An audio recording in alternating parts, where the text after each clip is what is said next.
though it was still a little before 7, Dennis was ready to brush his teeth and go to bed.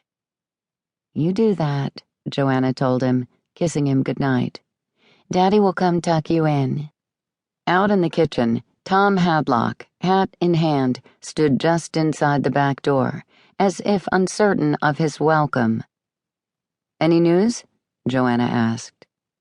"The storm we had this afternoon played havoc with the roads. Right now, Gold Gulch is running bank to bank, so going by way of the rifle range is out of the question. And from what I hear, the other route isn't much better." "We should get going then," Joanna said, giving Butch a quick hug. "See you later." "Stay safe," he said. She nodded. It was what he always said when she headed out for duty, and she knew he meant it every single time.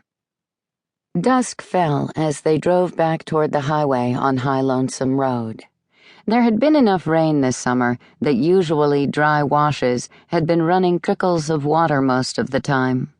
45 minutes earlier, after the drenching but fast-moving storm, swiftly flowing muddy water had been hurtling through several recently installed culverts. Now the high water had mostly subsided, at least right here. That was one of the things that made flash floods so dangerous. They were unpredictable. They could arrive with no warning and with no rain in sight, flowing downhill from a storm miles away. The good thing about them was that they disappeared almost as quickly as they came. "Sorry about calling you out on this," Tom apologized. "Don't give it another thought," Joanna assured him. "After all, a potential double homicide counts as serious business, and we'll need all hands on deck on this, mine included." As they drove toward the crime scene, Tom brought her up to speed. Earlier in the afternoon, 2 boys, 13-year-old Marcus Padilla and his younger brother Raul, had left their home in Bisbee's Warren neighborhood and set out on a hike, planning on doing a little skinny dipping in the waterhole that summer rains had left behind in a natural basin near the base of Geronimo.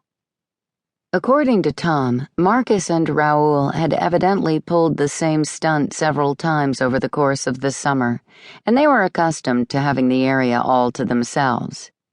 This time, however, they discovered a red Jeep Cherokee parked at the end of the roadway.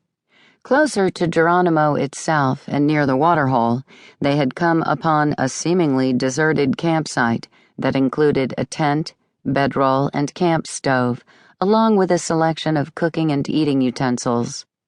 Worried about running into the camper, the boys had given up on the idea of skinny dipping.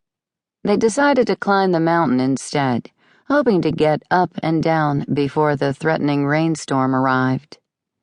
As they started their ascent, they discovered the 2 bodies, lying one on top of the other at the base of a rocky ledge. With no service available on his phone, Marcus climbed high enough on the mountain to locate a cell signal. Once he had one, he called 911.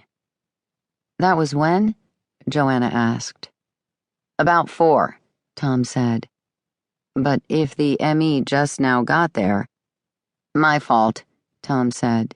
"When Larry Kendrick called me from dispatch and told me he had a couple of kids on the line, I thought at first it was a prank. It's the end of summer when bored kids can get up to all kinds of mischief.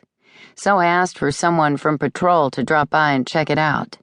By then it was raining pitchforks and hammer handles. Took some time for Deputy Marks to get there. The Jeep was unlocked, and the kids had taken shelter inside it to get out of the rain. With a thunderstorm like that brewing, those kids shouldn't have been up on the mountain in the first place," Joanna said.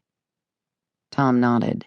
"There is that," he agreed, turning off Highway 80 and onto the Warren cutoff.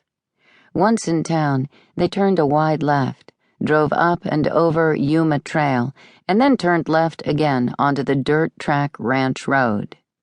As soon as they did so, they could see the bright glow of generator-powered work lights used to illuminate crime scenes. Tom's cell phone rang. With effort, he wrestled the device out of his hip pocket and glanced at caller ID. "Oh, no," he groaned. "Not her again." Marla's